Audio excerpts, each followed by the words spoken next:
Hello and welcome. This is Cheryl. Thank you so much for joining me today.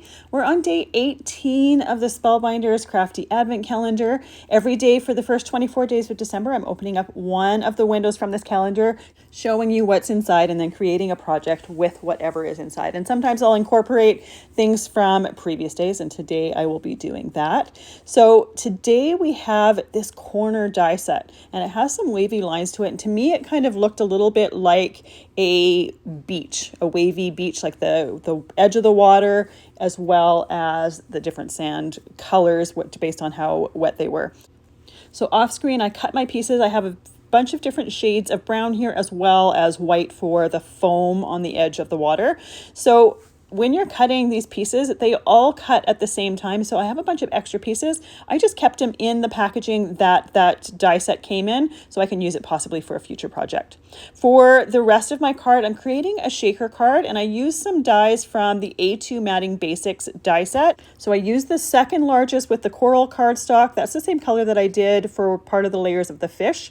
And then I used the two below that to create the base as well as the frame for my shaker. So for my fish, I'm using the die set from day 15. I have it die cut out of that coral cardstock as well as some carrot cardstock for the body. For day 15, I did it out of black and white cardstock, and I colored it with interference inks. So this is just a little bit of a different look. You could also do it the same way as the last way I did it with those interference inks to add that shimmer. However, because we're creating a shaker card and it's going to be under acetate, I'm not sure how much of that shimmer you're really going to see. There's going to be a lot to see in this card anyways.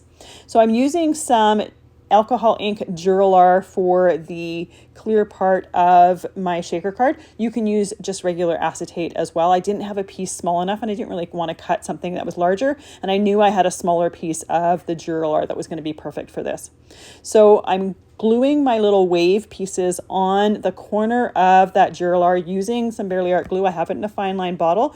It is really, the cardstock is really slippery on this Duralar, so it does take a little bit to make sure they're all fitted in place. And then I will put that frame on there so that glue can dry at the same time as the glue from my little waves there. I have them die cut out of a bunch of different browns of cardstock.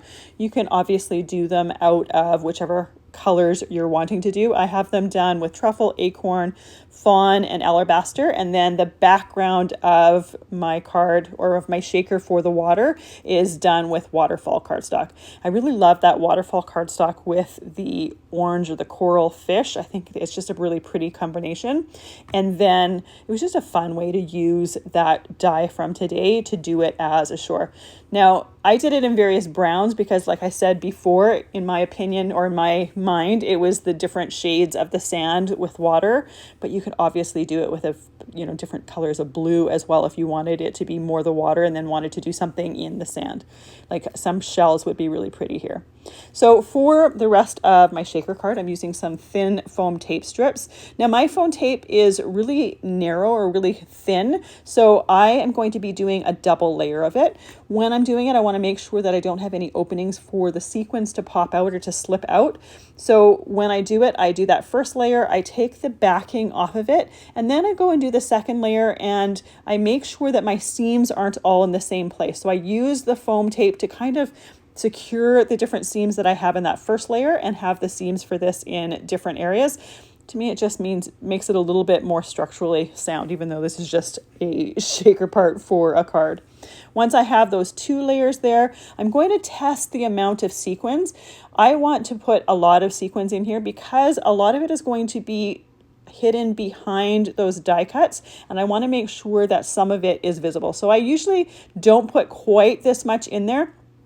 I usually do it a little bit less, but I also typically don't have something hiding a lot of them at the bottom there.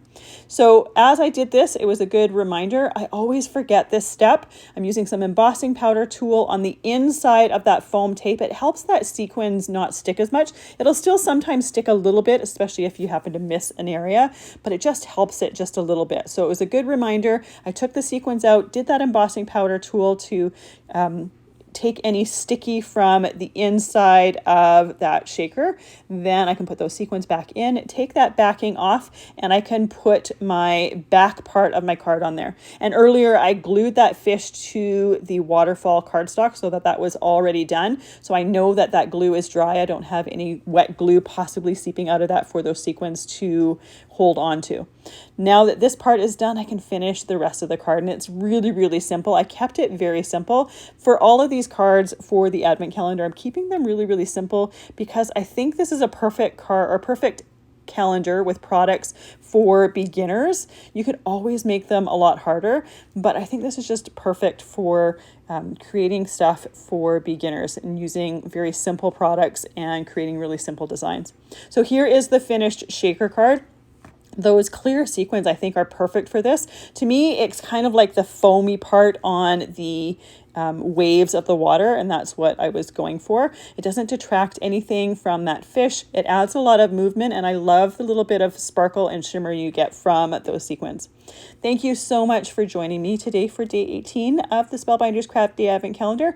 I will be back tomorrow. We'll find out what is in day 19 and create something with it. I'll see you tomorrow.